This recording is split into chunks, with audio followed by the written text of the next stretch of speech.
लंबे समय से राम राज्य के बारे में सुनते आए हैं। राम राज्य की कल्पना मात्र से हमारे भीतर जिज्ञासा जागृत होती है कि राम राज्य किसे कहते हैं, राम राज्य का संचालन कैसे होता था और राम राज्य होने से क्या फायदे हैं, राम राज्य से जनता को क्या सुख मिलता है।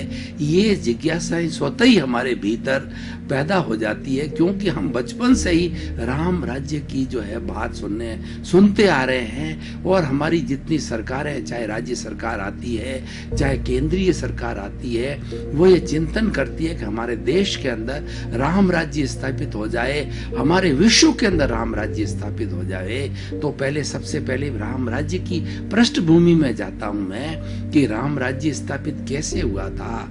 भगवान राम अयोध्या के राजकुमार थे और वो राजा दशरथ के पुत्र थे। राजा दशरथ के 4 पुत्र थे, राम, लक्ष्मण, शत्रुघ्न और भरत। ये इनकी 3 माताएं थी।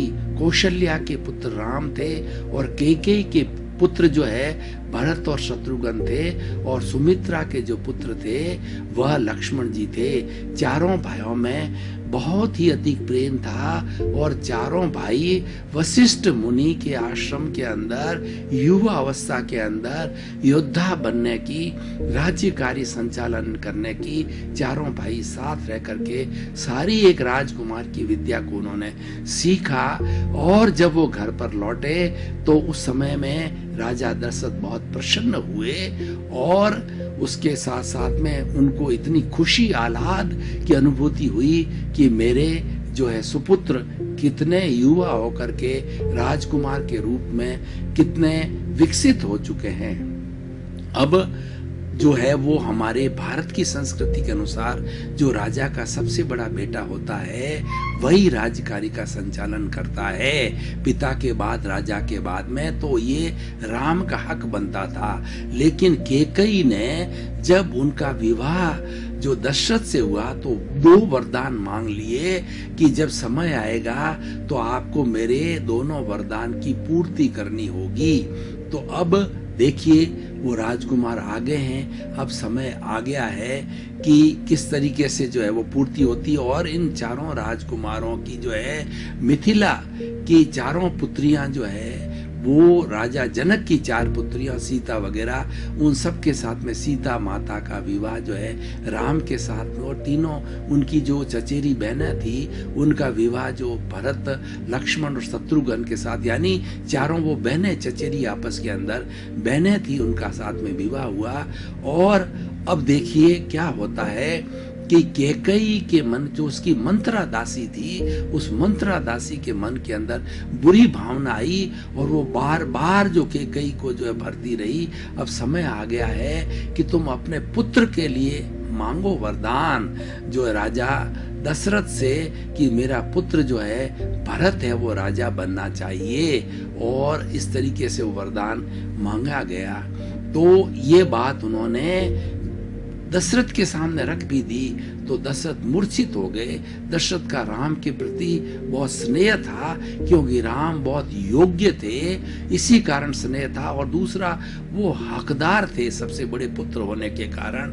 लेकिन जो रघुवंश की जो सबसे बड़ी मर्यादा थी कि रघुकुल रीत सदा चली आई, प्राण जाए पर वचन न जाई। इसी सिद्धांत के आधार पर, इसी युक्ति के आधार के ऊपर और इसी प्रिंसिपल के आधार पर जो है राम राज्य की स्थापना हुई कि जो वचन दे दिया गया है उसका पालन किया जाए, चाहे ये शरीर भी चला जाए।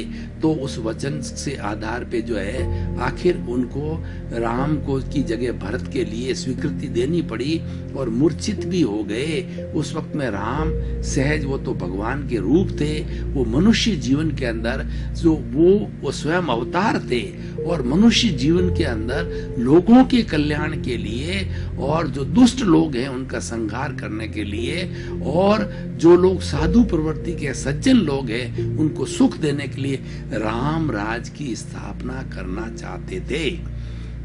अब उन्होंने जब कह दिया तो उन्होंने सहज रूप से जो इसको स्वीकार कर लिया कि हम जो है वो वनवास में चले जाएंगे, 14 साल का वनवास कैकेयी ने मांग लिया राम के लिए।